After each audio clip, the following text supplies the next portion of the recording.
large numbers because they did not receive military training update on the war of Russia and Ukraine on May 5.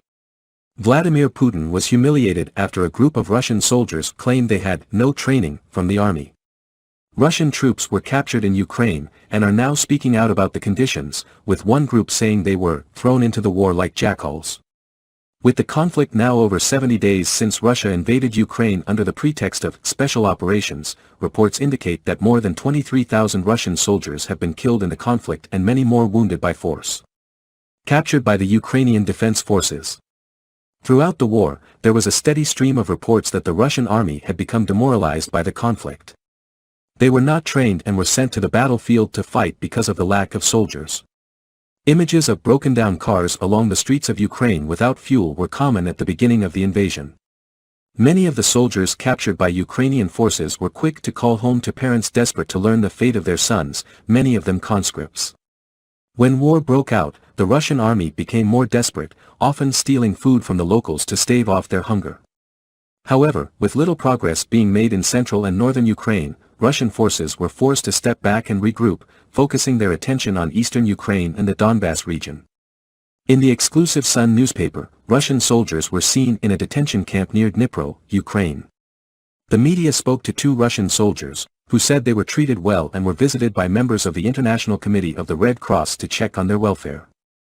They said they were treated better in Ukraine than they were in Russia. They were discouraged from leaving the battlefield because they did not want to participate in a bloody war to kill many innocent people.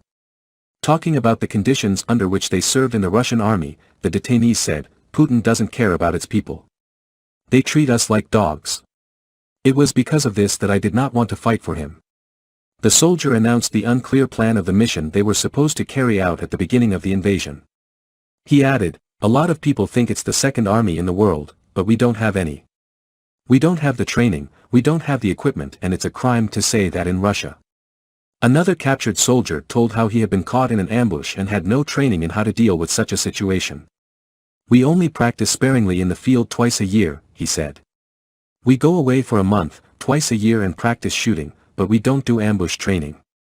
Artillery must not ambush." Numerous reports have emerged from Ukraine surrounding a range of war crimes committed by Russian soldiers, including murders, rapes and execution-style torture. When informed of such allegations, many soldiers were shocked. One said, "I think about war crimes a lot. I believe it. Because I know how things go in my country. And because they allow anyone to join the military." The other said, "I was shocked. They are just idiots." Both militaries now hope to become part of a prisoner exchange with Russia. One ended by saying, "I just want to see my mom and girlfriend again."